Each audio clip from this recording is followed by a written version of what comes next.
Bonjour les amis, ici 14 FRS 3725, l'opérateur Eric. Je voulais vous présenter aujourd'hui dans une petite vidéo mon support TX pour voiture. Le voici, le Walou. Alors, je vous explique pourquoi j'ai fait ce genre de choses. Je ne voulais absolument pas percer mes voitures pour installer un TX. Alors, l'idée qui m'est venue en collaboration avec mon ami Bernard, que je salue au passage, hein, s'il regarde cette vidéo. Bernard avait un support comme ça qui posait sur le plancher du passager avant et je trouvais ça super bien. Parce que déjà, d'une, ça ne bouge absolument pas et il n'y a pas de percement. Et finalement, j'ai essayé, c'est relativement confortable à utiliser. Alors, comment ça se fait ce truc-là?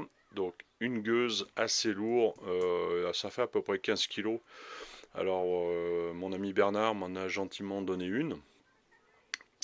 Par contre, si vous n'en avez pas, bah, il faudra bricoler quelque chose comme, j'imagine, des haltères, peut-être en mettre deux l'une sur l'autre, parce qu'après, il faut peut-être faire gaffe au diamètre, hein, mais il faut quand même quelque chose d'assez lourd pour éviter que ça bascule. Là, il faut quand même vraiment appuyer pour commencer à le décoller. Donc en voiture, il y a peu de risques. La hauteur totale fait 40 cm en partant d'ici jusqu'à là, pardon. 40 cm et l'assise du siège avant est juste dessous. Donc finalement ça va très bien. Voilà comment il se présente. J'ai mis un petit crochet, mais c'est plutôt pour une utilisation fixe, hein.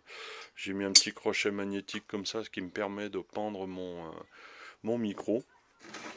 Voilà, donc relativement simple, hein, un tube carré, une patte posée dessus. Donc la patte est un peu plus large parce que en fait je mets plusieurs TX dessus. Je peux mettre mon Lincoln et mon 3009 qui est beaucoup plus large.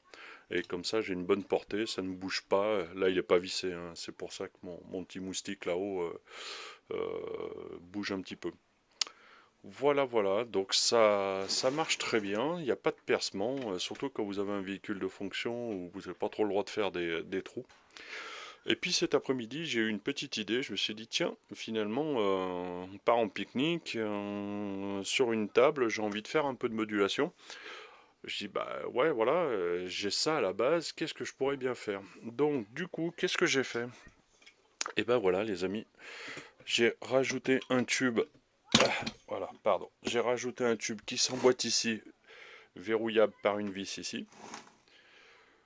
Et on voit un départ de tube. Pourquoi j'ai fait ça? Parce que je travaille avec ce petit PMR expérimental évidemment. Je mets une canne à pêche de 5 mètres qui est accrochée dehors pour essayer des antennes. Là en ce moment j'essaye une antenne Scooby-Doo pour voir ce que ça donne. Ça fonctionne super bien. Mais le seul problème c'est que quand on est un petit peu en vadrouille, on ne sait pas trop où attacher les antennes, c'est un peu compliqué. Et donc du coup, un bout de tube ici emboîté là-dedans. J'ai mis 4 points de soudure là-dessus. J'ai un tout petit bout de pied réglable ici. Bon, que j'avais, hein, que voilà, ça me permet de recycler un maximum mes bouts de ferraille. Et voilà, donc là je me retrouve avec une station où je peux emboîter la canne à pêche directement et mon cordon vient se raccorder directement au cul du TX. Et pour finir tout ça, c'est un peu lourd, voilà. Voici ce que je rajoute. Je rajoute une batterie de 17 ampères que je sangle, voilà, autour avec le pied. Et là, j'ai une station complètement indépendante, complètement autonome, et j'ai besoin de rien du tout. Je pose ça même par terre, à la rigueur, ça fonctionne très bien. La canne à pêche emboîtée dessus, et vas-y, je peux faire du petit contact pour faire des essais expérimentaux, pardon. Évidemment.